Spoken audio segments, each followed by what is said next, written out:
Hi, I'm Milton Rendell and welcome to Real News Friday. Big week. We've just had the federal budget handed down and obviously there's some goodies come out of that. Interesting thing about budgets is that you'll have one lot saying great and another lot saying, oh, that's terrible and you should have given it more to somewhere else. My big thing, I think personally, is that the day before the budget, we didn't know we had any of this coming and we didn't have it coming. So I always think anything that they do tends to be a bonus, and particularly we do have an economy which is improving, and they're obviously talking about job rates and the federal government. My understanding of how it would work is that obviously as the economy improves, more people are employed, more taxes can be paid, and therefore more money can be invested back in the economy. Maybe I'm oversimplifying it, who knows. I think people sometimes are too reactive. They don't look at what really is happening within a budget. And my interpretation of it is that obviously they're able to attain more things going forward. On the flip side of it, a lot of people would also say that we're coming into an election, and there's a lot of sweeteners in that. Regardless of an election or not, budgets have to be handed down every year, and there's some goodies coming into it. There's always going to be gaps in every budget, so that's just the way the world works, unfortunately. So let's get back to probably within the budget, was there any benefit for real estate? The main one really that stood out was the guarantee scheme for first home buyers, which is to do with mortgage insurance. So basically, for those who don't sort of know what it's about, generally if you're borrowing more than 80% on a property, you tend to have to take mortgage insurance, depending on the bank, but that's generally what happens. And that could be quite an expensive exercise depending on the price of the property. That could be anywhere from sort of $5,000 to $10,000, sometimes more. That's an extra cost to the buyer. Now this is for the first home buyers. So the government says that it will help influence another 50,000 first home buyers, or assist 50,000 first home buyers in the future. Now some would say, oh well, that's probably getting them into a market which they can't afford, etc. What it has done is it's removed one of the costs or one of the barriers for ownership for first home buyers, and that's really what it's about. It's one of the barriers. If you carefully think about it, if most of these properties or most of these people who are taking this guarantee affects is usually purchases under about 450, maybe 500,000, but 450 I think is generally the main part of that market which is identified that they've been talking about in the news. And when you think about the people who are generally purchasing in and around, their income levels aren't huge, and there are income restrictions to this as well, so you need to look at the guidelines for that. So it's not an open slather to anybody.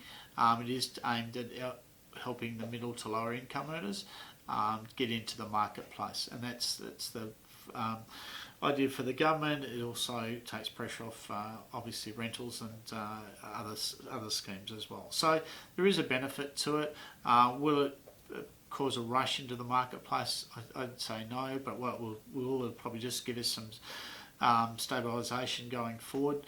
I think probably the bigger challenge that we have is still in the building industry, not being able to complete product with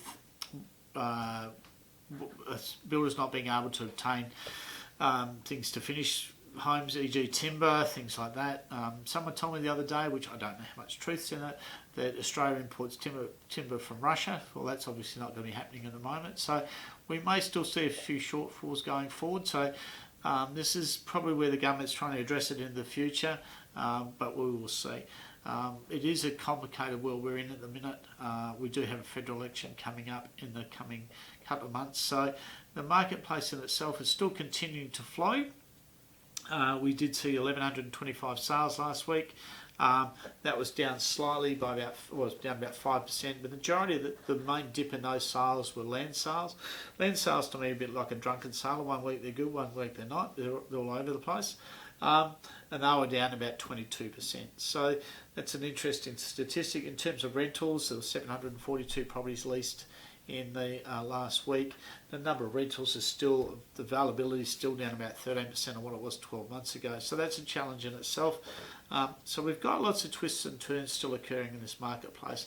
How much will the budget affect us? I don't think it'll affect us much at all. I think, like I said before, it'll help with the continuance of interest into the marketplace for the next couple of years and maintain the affordability in different ways.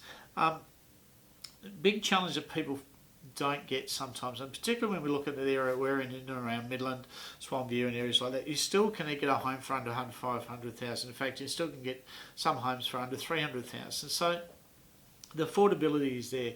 As employment increases, and there'll be pressure to wages will go up as well. So you can't have everything. If there's always a zig and a zag. If wages go up, inflation also is part of that. So therefore the replacement of houses and all that stuff goes up as well. So trying to get that balance is never perfect. And by the way, if you ever get it perfect, let me know, because you're not. It's not going to happen, but you can have improved situations. We do have an improved market. What the government's proposed is improving it. We'll see what happens state following, if there's any changes in our state, how the state works. There is pressure out there still to try and find a way to assist people over 65 or 70 with stamp duty going forward. That's a state government decision, and one I would hope will come in the next year or so to help us with replacing product. But again, people have to have something to move to, and that's part of our challenge.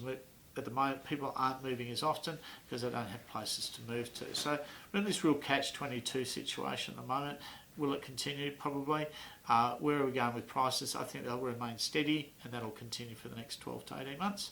Anyway, in the meantime, make sure you have a read through the budget. I know it can be quite a complex little item. Probably most of it doesn't affect many of us. There are some small handouts in it, which are sugar fixes, I believe, coming into an election. But it is what it is. But I think our economy will continue to go well. Australia are a pretty lucky place to be in, to be honest. All the best, and check out realestateplus.com.au.